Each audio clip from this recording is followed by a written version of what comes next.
Assalamualaikum warahmatullahi wabarakatuh. Perkenalkan, nama saya Laura Fauzia dari kelas 11.5 absen 20. Saya akan menjelaskan materi mengenai VOC sampai dengan politik etis. Assalamualaikum warahmatullahi wabarakatuh. Perkenalkan, nama saya Laura Fauzia dari kelas 11.5 absen 20. Saya akan menjelaskan materi VOC sampai dengan politik etis. Bangsa Belanda pertama kali datang di wilayah Nusantara sekitar tahun 1556. Kurang lebih 4 kapal ekspedisi Belanda sampai di pelabuhan Banten yang dipimpin oleh Cornelis de Houtman dengan tujuan untuk berdagang, akan tetapi ditolak oleh penguasa Banten pada saat itu karena Cornelis de Houtman dianggap arogan. 2 tahun kemudian, ekspedisi Belanda datang lagi di pelabuhan Banten yang dipimpin oleh Jacob van Neck yang berhasil mengambil simpati dari penguasa Banten. Lalu, berdagang hingga tahun berikut. Persaingan perdagangan antar bangsa Eropa di sana semakin meningkat. Kemudian dibentuklah VOC pada tahun 1602. Latar belakang didirikannya VOC yaitu para pedagang Belanda bersaing satu sama lain untuk mendapatkan keuntungan yang besar. Pada saat itu, Belanda sedang berperang dengan Spanyol dan Portugis.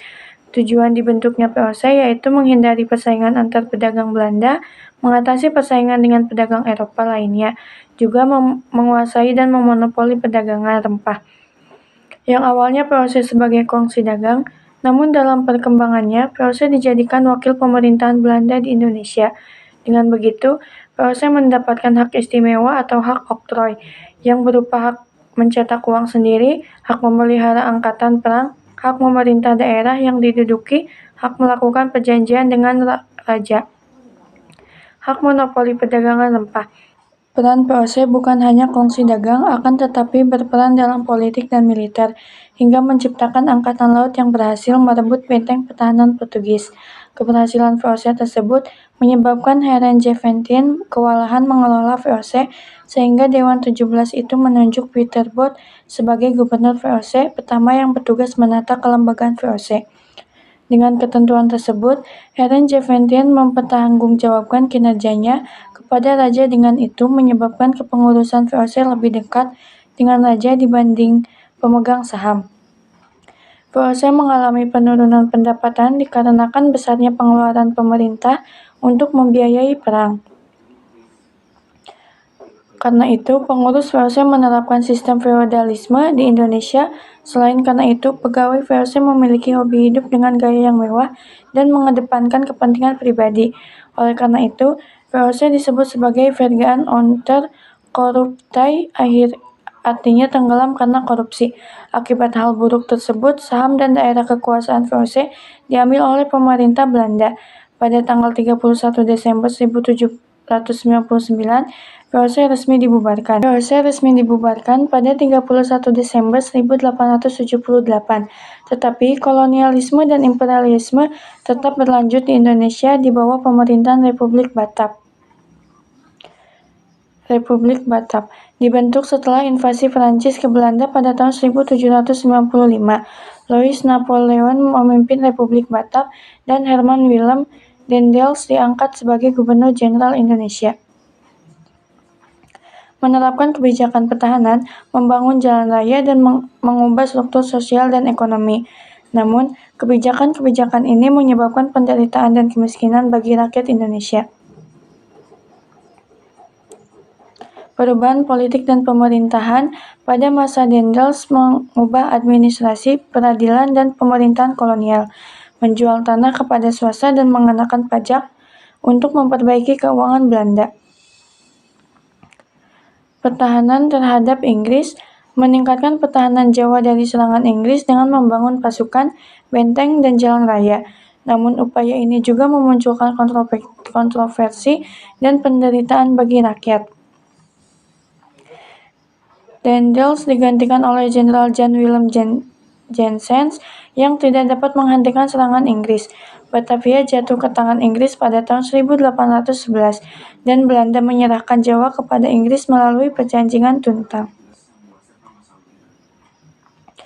Kekuasaan Inggris di Indonesia. Inggris menguasai Indonesia setelah mendatangi perjanjian Tuntang pada 800 Inggris menguasai Indonesia setelah menandatangani perjanjian Tuntang pada 18 September 1811. Lord Minto menunjuk Thomas Stamford Raffles sebagai penguasa Inggris di Indonesia. Kebijakan Raffles pada tahun 1811 sampai 1816, yaitu membangun hubungan baik dengan penguasa lokal yang anti Belanda, membagi Jawa menjadi 18 kepresidenan, dan mengangkat bupati sebagai pegawai pemerintah, mencampuri urusan kerajaan lokal termasuk menyerang keraton Yogyakarta. Dalam bidang sosial dan ekonomi, kebijakan serupa dengan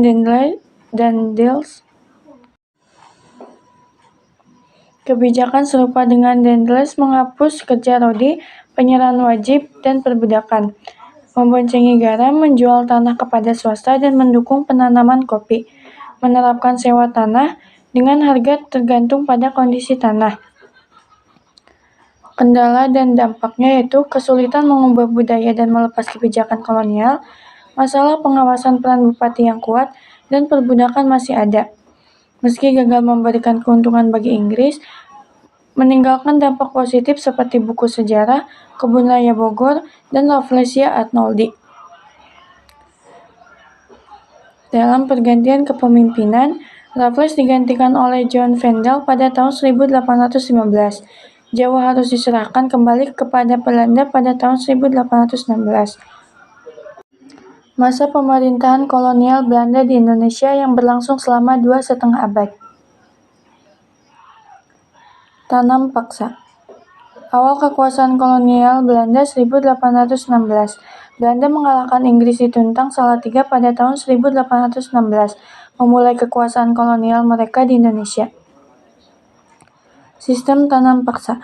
Johannes van den Bos mengusulkan sistem tanam paksa untuk memperbaiki krisis ekonomi Belanda.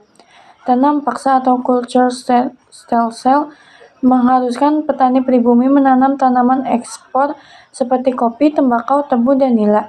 Terjadi penyelewengan, pelanggaran hak asasi manusia, dan penderitaan bagi rakyat pribumi. Petani wajib menyediakan setengah tanahnya untuk tanam paksa.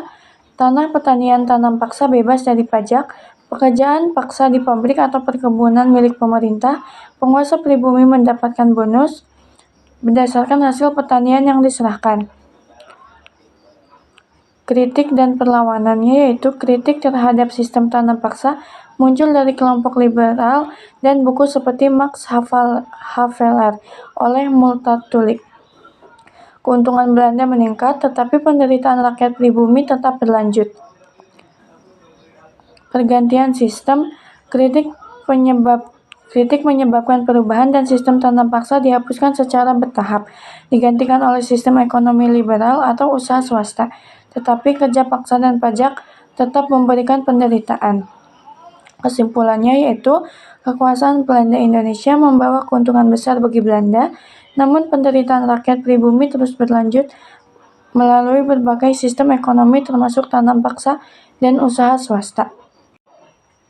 Politik pintu terbuka. Kebijakan politik perekonomian Indonesia dibuka untuk pihak swasta, diterapkan oleh pemerintah kolonial Belanda. Latar belakang politik pintu terbuka, penyimpangan sistem tanam paksa yang menyebabkan penderitaan, berkembangnya paham liberalisme setelah Revolusi Prancis, kemenangan kaum liberal di parlemen Belanda, keinginan penguasa Belanda menanamkan modal di Indonesia, dampak Traktat Sumatera 1871 memberikan kebebasan dan kewenangan bagi pihak swasta. Pelaksanaan politik pintu terbuka pada tahun 1870. Sistem tanam paksa dihapuskan, ekonomi diserahkan kepada pihak swasta, investor asing masuk dari Belanda, Eropa, dan Cina, pemerintah kolonial berperan sebagai pengawas dan penyedia fasilitas, undang-undang agraria dan undang-undang gula mengatur pertanahan dan perusahaan gula.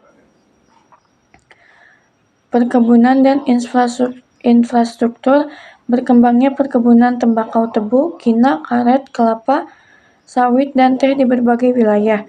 Investor membangun infrastruktur sebagai jalan raya, irigasi, jalur kereta api, dan jembatan. Ordinansi mengatur hubungan majikan dan kuli kontrak cenderung berpihak kepada majikan. Dampak politik pintu terbuka yaitu keuntungan besar bagi Belanda, terutama kaum swasta, ekspor hasil tanah jajahan meningkat, pengaruh buruk pada penduduk pribumi, kemiskinan, menurunnya konsumsi bahan makanan, kehilangan pekerjaan, dan hukuman berat. Konsekuensi dan dampak sosialnya, kelaparan akibat berkurangnya lahan pertanian, penduduk bertambah, lahan pertanian berkurang, dan terjadi kepemilikan tanah yang berubah. Pemerintah membangun proyek-proyek prasarana untuk memperlancar ekspor. Kesimpulannya yaitu politik pintu terbuka membawa keuntungan ekonomi bagi Belanda dan pihak swasta, namun merugikan penduduk pribumi dengan dampak negatif pada kehidupan ekonomi dan sosial mereka. Politik etis dicetuskan oleh Theodore van Deventer sebagai respon terhadap kemakmuran Belanda yang berasal dari kekayaan alam Indonesia. Latar belakang politik etis adalah artikel Inner Soil oleh Van Deventer dan Peter Brass di jurnal pada tahun 1899. Program dan isi politik etis yaitu dicetuskan oleh Ratu Wilhelmina pada 17 September 1901. Programnya yaitu yang pertama, edukasi atau pendidikan barat, meningkatkan kesetaraan dan emansipasi. Yang kedua, irigasi atau pengairan, membangun saluran irigasi dan sarana pertanian. Yang ketiga, subsidi untuk industri dan kerajinan bumi. Yang keempat, imigrasi, pindah penduduk keluar Jawa, terutama ke Suriname. Penyimpangan dari penerapan politik etis, diskriminasi dalam pendidikan terbatas pada orang tertentu. Irigasi fokus pada perkebunan Belanda. Imigrasi bukan untuk meratakan penduduk, tetapi untuk memengaruhi tenaga kerja di perkebunan Belanda. Dampak dan kelanjutan politik etis yaitu berdirinya sekolah-sekolah, munculnya kaum terpelajar, saluran air, waduk, dan transportasi. Contohnya kaum terpelajar dan pergerakan nasional, contohnya Dr. Sutomo mendirikan Budi Utomo. Pemerataan penduduk dan kesadaran bangsa meningkatkan hak-hak bangsa Indonesia.